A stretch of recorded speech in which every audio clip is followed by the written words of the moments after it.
after a scientific paper was published in 2000 claiming that the herbicide glyphosate was safe to use on crops.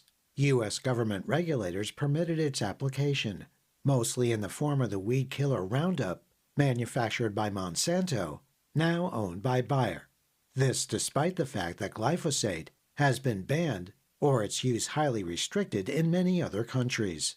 Late last year, the editors of Regulatory Toxicology and Pharmacology, which had published the 2000 study, retracted it, stating that, according to the New York Times, they learned that the company's scientists played a significant role in conceiving and writing the study, an inherent conflict of interest.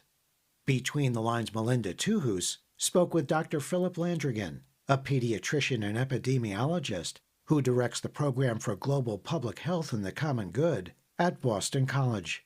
Here he talks about the problems with that scientific paper, how other studies have pointed to the toxicity of glyphosate, concerns that it's a carcinogen, and what, if any, new restrictions on its use he expects under the Trump administration.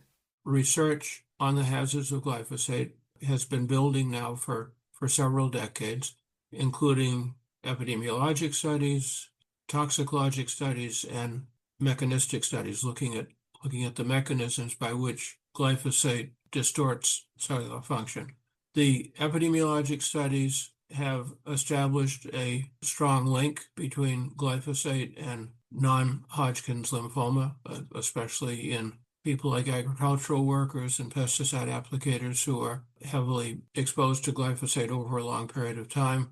And the toxicologic studies have shown very clear evidence that glyphosate actually causes cancer in experimental animals when it's administered to the animals in their food and drinking water. And the levels of glyphosate that were given to the experimental animals were below, just at, and slightly above the acceptable daily intake. They were not sky-high levels as people from the industry like to claim. That's simply not true. So on the basis of these findings, the back in 2015, so 11 years ago, the International Agency for Research on Cancer, which is the World Health Organization's cancer agency, determined in their very measured language, they said that glyphosate is probably carcinogenic to humans. And then since that time, additional epidemiologic studies have come along, additional toxicologic studies have come along. So that's the science side. I think the scientific record is quite clear that glyphosate is a toxic and a carcinogenic chemical. And we know that from national dietary surveys conducted in the USA that glyphosate is in foods that people eat, including breakfast cereals that are marketed to children. We know as a general principle, I speak as a pediatrician, that children are more susceptible to toxic chemicals like glyphosate than adults. So it's very worrisome that glyphosate is in the cereals that kids are eating for breakfast every morning. And we know that the glyphosate is getting into kids, or into people generally, because CDC does rolling surveys through the American population, something called the National Biomonitoring Survey, and they pick up glyphosate and glyphosate's metabolic breakdown products in the bodies of a very high percentage of Americans today. And that wasn't the case 10 or 20 years ago.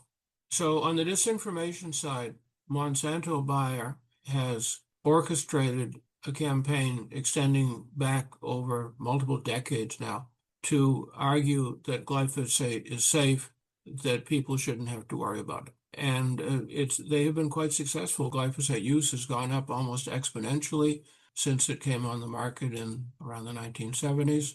It's become the world's most widely used herbicide. So it's an enormous market. So they've got a huge commercial interest here to protect. They've done multiple things to protect that market. They have packed committees at agencies like the U.S. Environmental Protection Agency with their scientists. And for example, the EPA committee that included Monsanto scientists found that glyphosate was safe, in contrast to the committee at the International Agency for Research on Cancer, in which the Monsanto scientists were not allowed to vote. So that's one thing they've done. And then another thing that Monsanto has done, and this is the reason for the recent retraction, is that they have actually ghost authored papers in the scientific literature that claimed glyphosate was safe. One thing I wanted to ask you is there seems to be this growing split, at least for some members of MAGA and MAHA, Make America Great Again and Make America Healthy Again, that some people in the MAHA movement would like to see this banned. Yeah, there's clearly a split among the administration's supporters on glyphosate because EPA under Lee Zeldin is very strongly anti-regulatory. But the MAHA mums who have supported Robert F. Kennedy Jr. very specifically want glyphosate use to be at least controlled, if not banned. I read an article in this morning's Boston Globe that Congresswoman Shelley Pingree, who's from Maine, a very senior member of the House of Representatives, just managed to tap into the anger of the MAHA mums about glyphosate and get legislation through the House of Representatives, even in the current composition of that body, that is basically anti-glyphosate. That was Dr. Philip Landrigan, a pediatrician and epidemiologist who directs the Program for Global Public Health and the Common Good at Boston College. Learn more about growing concerns about glyphosate's link to cancer by visiting our Between the Lines website at btlonline.org.